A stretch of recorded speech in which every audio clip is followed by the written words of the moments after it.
Shabbat Shalom, everybody. Here I am again, a second sermon that I'm bringing to you from my home because, like all of you, I'm in lockdown, and I didn't realize when I spoke to you last week that when I'd be speaking to you this week, the lockdown would be even more severe than it was. I don't suppose any of us thought that it could get any worse. But here we are now, with almost all the shops closed, with gatherings of more than 2 people who aren't family made illegal, and the sense of urgency and crisis in the country has deepened perceptibly. Earlier today, I was in Edgware Broadwalk, and a desolate sight it was indeed to see so many shops shuttered and closed down. And yet, when we turn to our parshat Vayikra, to find a gift of hope and inspiration, we get the animal sacrifices.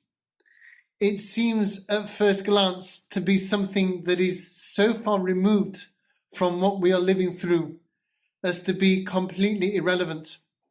However, the magic of Torah is such that it always has a message for us all. And our parsha this week, Parshat Vayikra, is no exception. Let me share with you the section on the sacrifices that are brought as voluntary offerings. Towards the end of chapter 1, it talks about somebody who brings a sheep as a burnt offering. Then it talks about somebody who offers a bird. And then after that, it talks about somebody who brings a meal offering, a mincha, which is flour and oil and spice. And it's curious to note that in the introduction to the offering of flour and oil and spice, a different turn of phrase is used. It says there, v'nefesh ki takriv. Just there it says a soul who offers flour and oil and spice, which is a term that is not used with the previous offerings of a bird or a sheep. And the rabbis seize on this, and they say that there is a powerful lesson here, which is that the person who brings the flour, the oil, and the spices is presumed to be poor. And the Torah recognizes that when a very poor person who can only bring the cheapest kind of offering nonetheless does so, then God reckons that offering as if the person brought their very soul, not just their money. Because for the poor person, the flour, the oil, and the spices may well be a bigger sacrifice than the bird for the person who is a bit richer, or the sheep for the person who is richer still.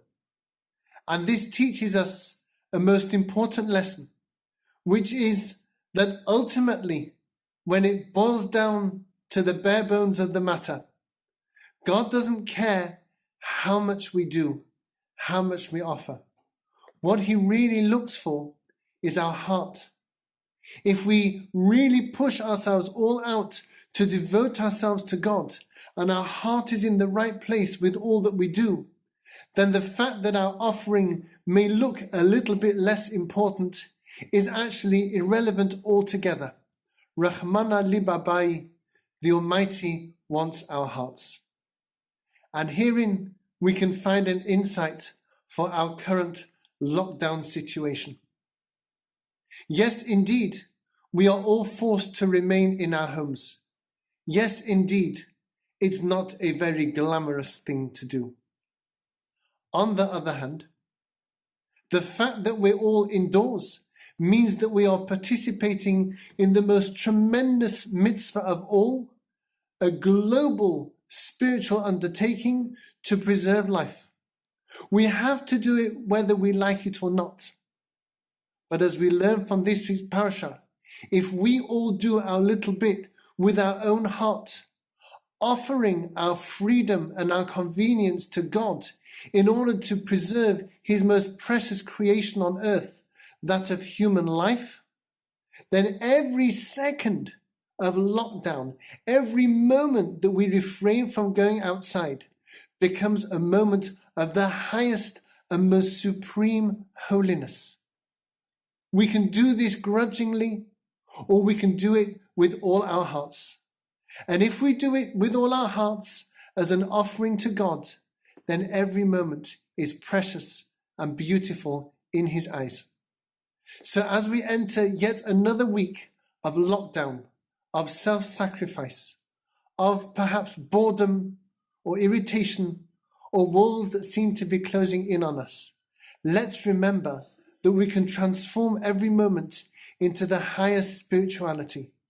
This whole time that we're spending here, if we choose, can be a glorious sacrifice to God. He's called to us with this terrible situation. It's hard to discern what exactly He wants. However, this we can do. Let's take this time, make it holy, make it precious, a gift of love from ourselves to one another, to the world, and to God Himself. Shabbat Shalom. Take care.